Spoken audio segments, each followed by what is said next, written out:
Welcome to Open Range Faith, where we share stories of grit and grace from outsiders who became overcomers. Today I have a very special guest, my incredible friend Wendy, who is very special to me, and she's going to share a little bit of her story about her chapel that she built on her ranch, a beautiful, peaceful place that is so dear to my heart, and so is this amazing woman. So thank you for joining us and listening, and I'm thankful that you're all here. Let's get into it.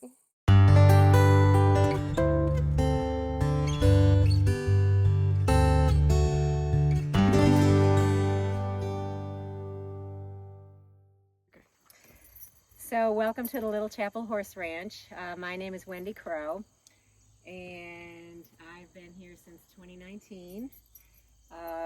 The Little Chapel has got special meaning for me, and I wanted to share that with you guys. I've come a long way in my journey with the Lord as a non-believer to I can't go a day without talking to God. So welcome in. So this is the inside of my little chapel. My husband and I started this chapel in March of 2022.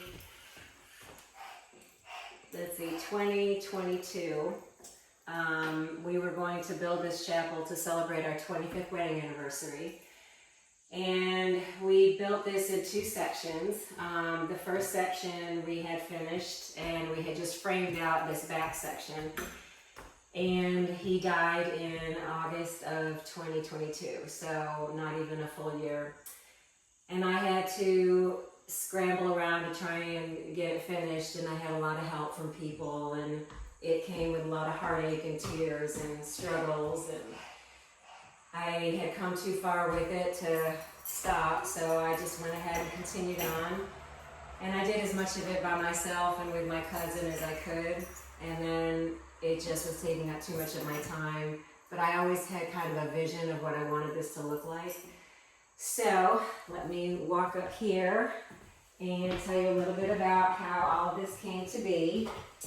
So these two chairs were in my husband's office. My husband was the president of Amoco, Mexico, when I met him, and that was in 1994. And we were with significant others, and then in 1996 I met him again in Mexico, same trade show, oil show, and we were not with significant others, and we got married in 1997. And my husband, again, was the president of Amoco, Mexico at that time. And then we got married in 97, and then in 1998, after 25 years with Amoco, BP bought them and laid off that whole level of executives. So my husband decided that we would go to California and we'd buy a computer company, which we did, and we rode that wave 1999 to 2000, and then Silicon Valley bottomed out and we lost everything. So we moved back to Texas, which is where we're from. Actually, we were both from New York. We didn't meet there. We met in Mexico, as I said. So we moved back to Texas. We had a little ranch. I've always had horses. I had 9 horses when he and I met. I had 3 of them and 3 different pastures, and I spent my entire life on gas and food. And I would drive an hour and a half to go to work just so that I could be out in the country and have my kids with me. Anyway, so David and I, we got married, and the first thing he did was he bought 25 acres for us in Texas and put us all together. And so from there, the story unfolds. He was laid off from Amoco. We bought this computer company in California. I ended up moving back to Texas. And we were there for about a couple of years. He was teaching the upper level sciences and math, and I was teaching Spanish, and I loved it, my job. But he was an engineer and a scientist, but he also believed in God. And when you're in certain situations, they don't want you to talk about the black hole. And so he was just butting heads with the headmaster. So he came home one day and he said, "Wendy, I've got news for you." And I said, "What's that?" Like I was going to say, "We're getting divorced." But he said, "I'm in medical school." And I said, "Okay." I didn't want to think anything about it. So he went back to school at 55 to become a doctor. So 12 years we went through that. He went through residencies and internships and rotations, and he was gone for 3 months and home for 3 months. And we went through that whole thing and ended up in Ohio. And so he graduated from residency in Ohio, and he took over a family practice up there, but then the hospital system folded. So we ended up down here in 2019. And my husband was very disillusioned with organized religion, and he actually, unbeknownst to me, was actually studying to become a Presbyterian minister, which is how this whole chapel idea came to be. He wanted a place where people could come and just worship God and not feel pressured by any particular type of organization. And in that thought process, again, this was back in February or March of 2022, he said, let's build a little chapel and celebrate our 25th wedding anniversary. So these chairs were from his office back when he lived in the big grand house and was with Amico, Mexico. So those chairs are his. These sconces were also on the wall in his office. These stained glass windows, this was the first thing that we purchased before we did any construction. We wanted to have stained glass windows in our chapel, and so that was the first thing. And you'll notice the back door that Gracie's pointing to. The image on this back door is the same kind of fleur-de-lis that is on the stained glass windows. So we just fell in love with that door. And so after he passed away, and like I said, I tried to get people to help, and I got to a point where it was just dried in. I just had a vision of what I wanted it to look like. And you'll notice on the wall above the peace, the dove of peace. So I'm an Episcopalian. I'm what they call a cradle Episcopalian. I've been an Episcopalian by birth, and I'm very involved with my church now. But anyway, so the Church of the Frescoes is where I go. And so that portrait right there is what they call the Mystery of Faith. And that image is one of the frescoes that's at St. Mary's in West Jefferson. And then this back image is of the Last Supper. It's not quite as big, but that's the fresco that is in Holy Trinity in Glendale Springs.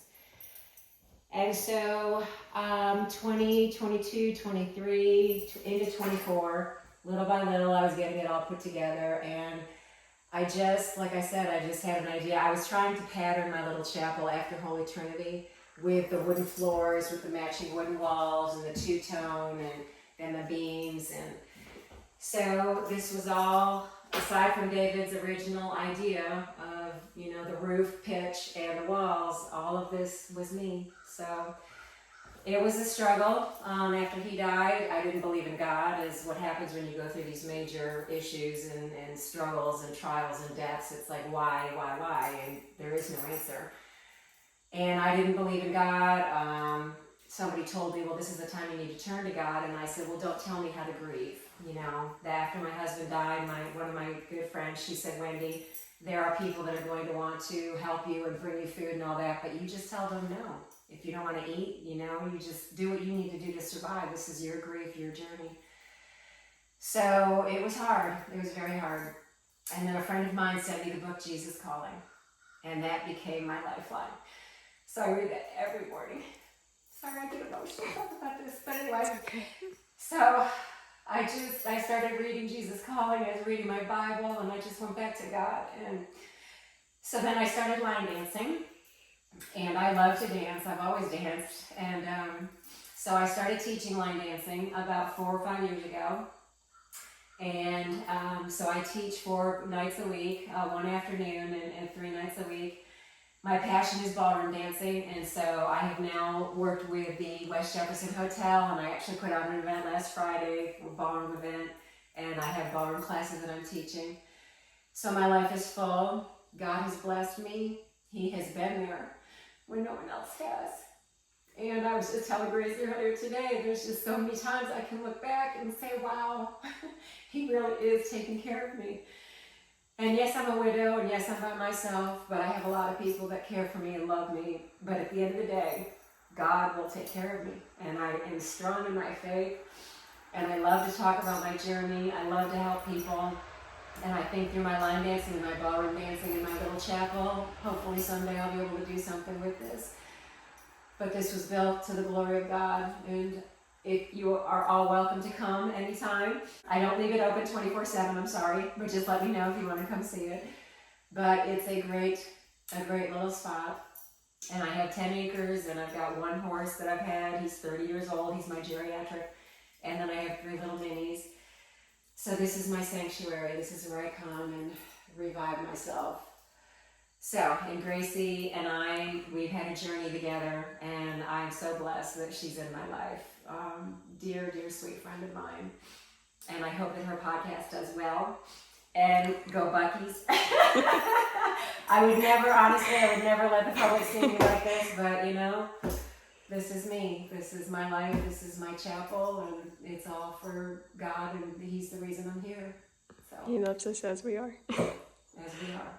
Thank you. You're welcome. Love you. Love you too. Thank you guys so much for watching our stories of faith. I hope you will join us next time.